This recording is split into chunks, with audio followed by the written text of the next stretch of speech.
नमस्कार, स्वागत है आपका हमारे YouTube channel Shiv Dwivedi analysis में। आज हम बात करने जा रहे हैं समाजवादी पार्टी के युवा और तेज तर्रार नेता जीतू कश्यप से। जी, हम खड़े हैं समाजवादी पार्टी के प्रदेश कार्यालय पर लखनऊ में विक्रमादित्य मार्ग पर, और आज हम बात करेंगे जीतू कश्यप जी से, जो कि बड़े ही तेज तर्रार हैं और बड़ी बेबाकी से प्रश्नों को रखते हैं। आज हम इनसे कई विषयों पर बात करेंगे, जहां पीडीए की बात करेंगे, सीबीआई की नोटिस की बात करेंगे, पेपर लीक की बात करेंगे। ऐसे बहुत से मुद्दे हैं। आइए चलिए आप बात अपनी शुरू करते हैं।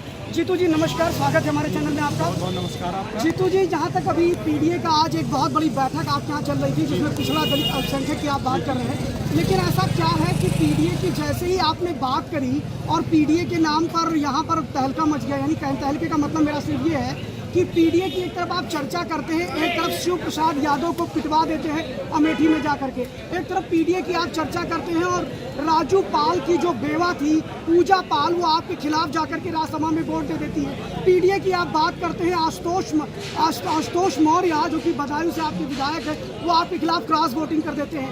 पीडीए की जब आप बात करते हैं तो मानी बात है, उसमें अल्पसंख्यक भी आता है, और वो अल्पसंख्यक की अगर बात करेंगे तो आरएलडी के 2 अल्पसंख्यक विधायकों ने जाकर के भाजपा को वोट दिया।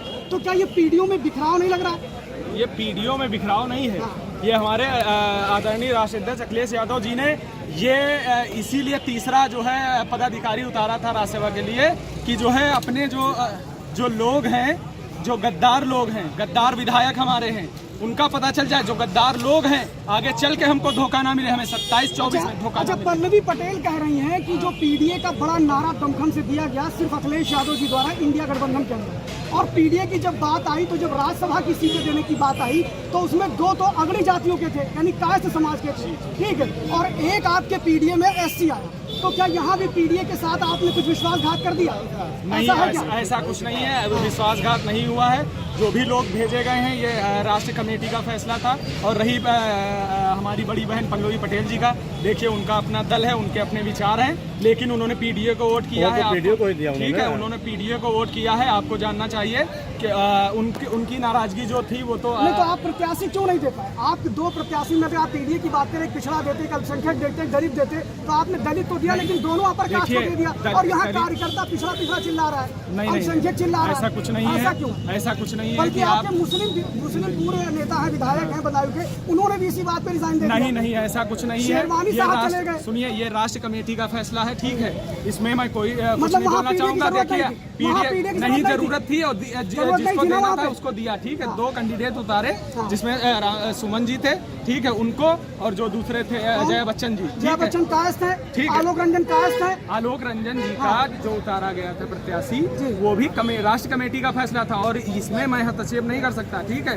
वो पार्टी का फैसला है, ठीक है। हम बात पिछड़ों की करते हैं। ये बताइए, मोदी जी ने किसको हक दे दिया? मोदी जी ने किसको अधिकार दे दिया? योगी जी ने किसको अधिकार दे दिया? उनके BHU IIT के लोग, BHU IIT के जो है लोग, जो है BHU IIT की महिला के साथ जो है उनके बीजेपी IT सेल के लोगों ने जो है बदसलूकी की।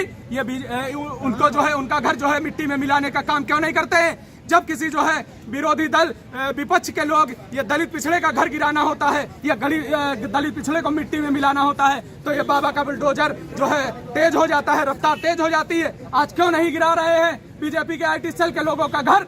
नहीं गिराएंगे भाजपा के लोग, क्योंकि वो उनके लोग हैं, ठीक है। जब उनको अपनी बात करनी होती है तो कर लेते हैं, दलित पिछड़े की बात करनी होती है तो नहीं करते हैं। ये बताइए, दलित पिछड़ों को कौन सा अधिकार दे दिया? एक मौर्य है हमारे केशव प्रसाद मौर्य जी, उनको स्टूल पे बिठाला जाता है, ठीक है, ऐसे देते हैं दलित पिछड़ों को अधिकार। कौन सा ऐसा जो है हमारा जो है राजभर जी जो है चक्कर लगा रहे हैं, उनको राष्ट्रीय अध्यक्ष जी ने इतना सम्मान दिया, बस सीट बांट के दी, उनके विधायक बनाए, मगर वो मंत्री पद के लिए, सुनिए मेरी बात, वो मंत्री पद के लिए चक्कर लगा रहा है। कभी ब्रजेश पाठक के वहाँ, कभी दिल्ली जा रहा है, उसको मंत्री नहीं बनाया जा रहा है, तो उसका इस्तेमाल किया जाता है। भाजपा में केवल दलित पिछड़ों का इस्तेमाल किया जाता है, चाहे वो राजनीति में हो, चाहे वो आर्थिक रूप में हो, चाहे वो सामाजिक रूप में हो, वो सम्मान नहीं दे पाते हैं। मैं तो यही कहूंगा कि जो है, जैसे ये तुम्हारे जो है आपके जो है ये किसान बैठे हैं शंभू बॉर्डर पे, ये बताइए, किसानों को आतंकवादी बताया जाता है? किसान आतंकवादी है? अन्नदाता वो अगर काम नहीं करेगा वो अगर अन्न नहीं उगाएगा तो हम आप अनाज खा पाएंगे?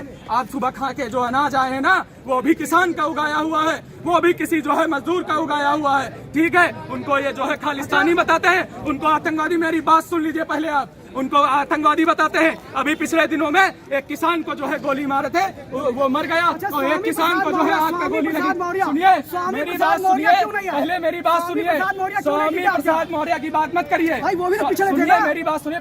पिछले उनको राष्ट्रीय अध्यक्ष जी ने नहीं हटाया, वो अपनी मर्जी से गए, उन्होंने अपनी पार्टी बनाई है, वो उनका स्वतंत्र फैसला था। अगर मुझे भूख लगी है तो मैं खाना अपने हिसाब से खाऊंगा, आपके हिसाब से नहीं खाऊंगा। सम्मान दे रहे थे, सम्मान दे रहे थे। सुनिए, ईडी सीबीआई लगा के तोड़ रही थी। सुनिए, ठीक है, किसानों को कौन सा हक अधिकार दे दिया? गोलियां मिली, एक किसान के आंख पे गोली लग गई। ठीक है, जो खा के अनाज हम देखना सुबह शुरू करते हैं, उस किसान के आंख में गोली मारी जा रही है। ठीक है, उसको गोली मार के तोड़ दिया जा रहा है। ठीक है, अभी आप कहते हैं कि देश आजादी में दलित पिछड़ों का जो है कोई योगदान नहीं था। दलित पिछड़े अल्पसंख्यक भाइयों का वो योगदान था जो वो है हम लोग किताबों में नहीं छपवाते हैं उनकी तरह। ठीक है, दलित पिछड़ा अल्पसंख्यक ही जब जो है हथियार लेके निकला था तब अंग्रेज भागे थे। ये किसी एक का देश नहीं है। मैं तो यही कहूंगा, कातिल कहेगी दुनिया हमें, हमारा ही कत्लेआम होगा, हम ही कुएं खोदते फिरेंगे, हम ही पे पानी हराम होगा।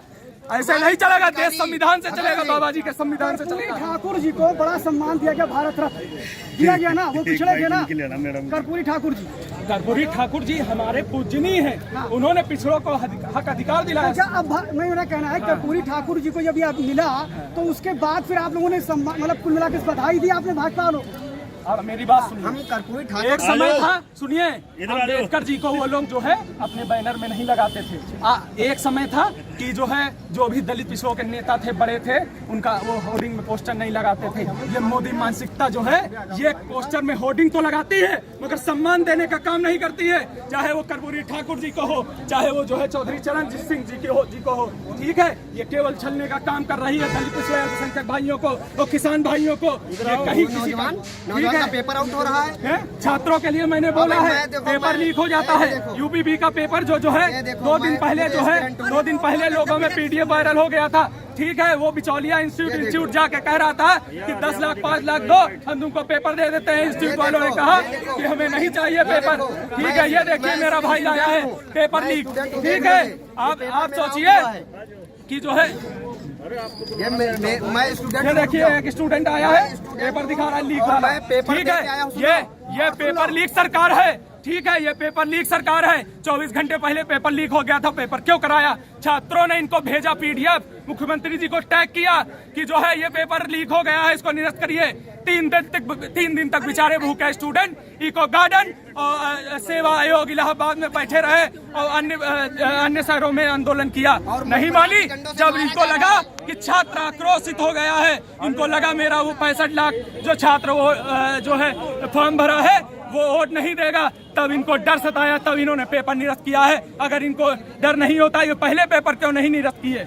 जिन पिछड़ों को ये एक सबसे महत्वपूर्ण बात है कि 2024 में समाजवादी पार्टी ने जो कोलैबोरेशन किया, यानी गठबंधन किया उन्होंने, और उसमें उन्होंने कांग्रेस पार्टी से भी गठबंधन कर दिया। तो आपको क्या लगता है कि कांग्रेस के आने के बाद क्या आप लोग थोड़ा ज्यादा अच्छी पोजीशन में रहेंगे या खराब पोजीशन? क्योंकि एक पुराना अनुभव आपका रहा है 2017 का, जिसमें 2 यूपी के लड़के निकले थे लेकिन साइकिल भी पंचर हो गई और हाथ भी गायब हो गया। हम आपको एक चीज बताते हैं, आपने बचपन में एक कहानी सुनी होगी।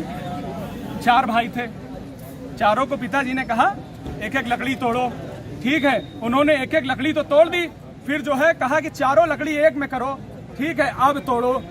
ठीक है, तो सुनिए लकड़ी 17 में भी एक थी, अब भी एक है। सुनिए, यही जोड़ी, यही हमारे नेता, लकड़ी एक थी ना, तब भी एक थी, अब भी एक है। सुनिए, ठीक है, और यही जो हमारे जो है अखिलेश यादव जी और राहुल गांधी जी हमारे आदरणीय है, यही जो है दोनों लोगों की जोड़ी, इसको यूपी से जो है बीजेपी को बाहर निकालने का काम हमारे साथ जीतू कश्यप जी जो बड़ी बेबाकी से अपनी बात रखते हैं, समाजवादी पार्टी के एक ऐसे सिपाही हैं जो किसी भी विषय पर बहुत ही उम्दा तरीके से अपनी बात रखते हैं। हमारे साथ जुड़े थे जीतू कश्यप जी जो कि महानगर लखनऊ के कार्यकर्ता हैं और बड़ा ही अच्छा बोलते हैं। सबसे बड़ी चीज ये अपनी पार्टी का पक्ष बड़े ही बेबाकी से रखते हैं। हमारे साथ जुड़ने के लिए मैं जीतू कश्यप जी का धन्यवाद करता हूं। बहुत बहुत धन्यवाद जीतू कश्यप जी, और आगे भी हम आपसे बात करने के लिए आते रहेंगे। धन्यवाद। देखते रहिए चैनल, लाइक करिए, सब्सक्राइब करिए, बेल आइकन दबाना मत भूलिए। धन्यवाद। बहुत बढ़िया है, बहुत बढ़िया।